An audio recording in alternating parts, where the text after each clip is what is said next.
inicio essa escrita me sentindo mal do estômago e o computador travando, como se fosse uma reivindicação por trabalhar sem parar desde o início do dia, por longos dias a fio. Afinal, já é bem tarde.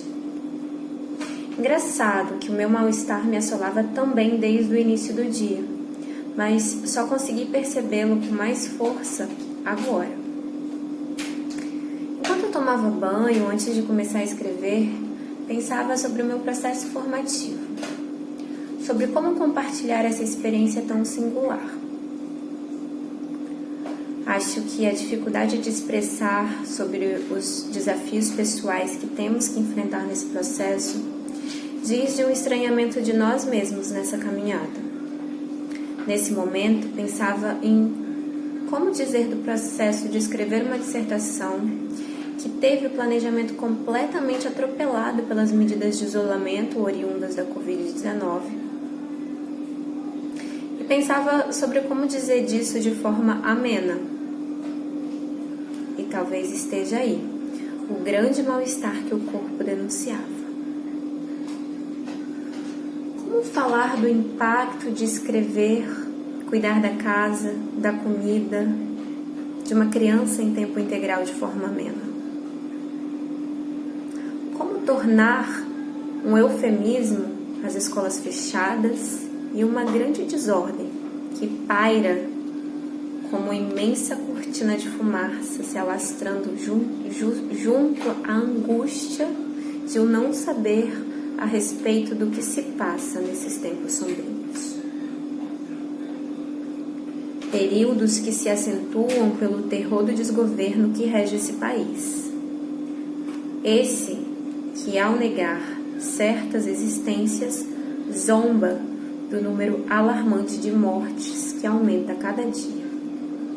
Como escrever isso de forma amena? Rodava em minha cabeça palavras, frases, imagens. Vinha à minha mente a lembrança da passagem pela qualificação, logo nos primeiros momentos e mais nebulosos do estabelecimento das medidas de isolamento. E junto com essa lembrança, uma pergunta: você quer desistir? Essas são lembranças duras que me deixaram um questionamento, e este retornou muitas vezes ao longo dessa escrita. Será que este lugar, academia, mestrado, ensino superior público é para mim? Invadiu-me abruptamente outra lembrança, de quando eu terminei o ensino médio e chorava no colo da minha mãe, perguntando: será que eu vou conseguir entrar na faculdade?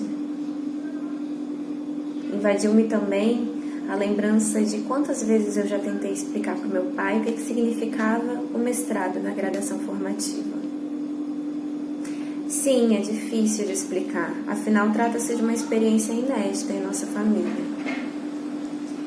Eu fiquei pensando nas cenas de violências cotidianas, essas que vivenciamos quando ocupamos lugares onde não nos esperavam estar, como nos mostra Quilombo. Nesse momento eu estava nervosa e suando bastante. Onde na academia existe lugar para falar de um sujeito em particular? Esse sujeito? Eu.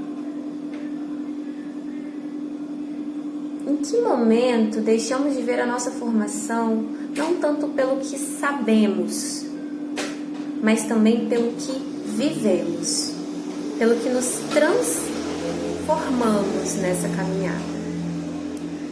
Em que momento deixamos de lado afetos, sensações, medos, odores, corpos, gestos, atitudes, encontros em troca de uma certificação?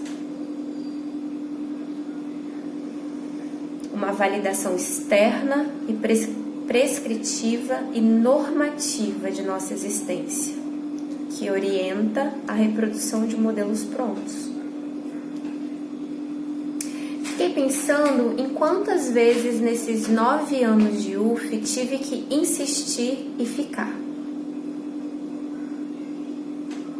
Minha experiência de formação passa necessariamente por uma experiência de resistência, da necessidade de fazê-la operar no desvio. Nesse desvio que nos tornaram, nas palavras de Fanon. Nesse processo transformativo e existencial que se inicia em 2009,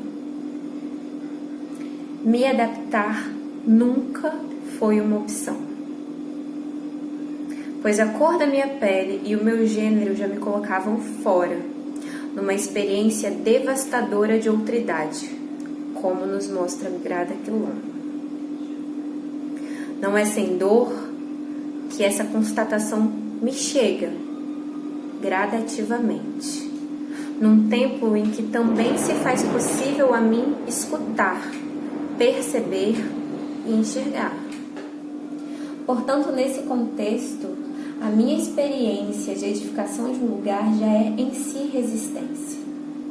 Lugar de abertura, de respiros possíveis, lugar de reexistência.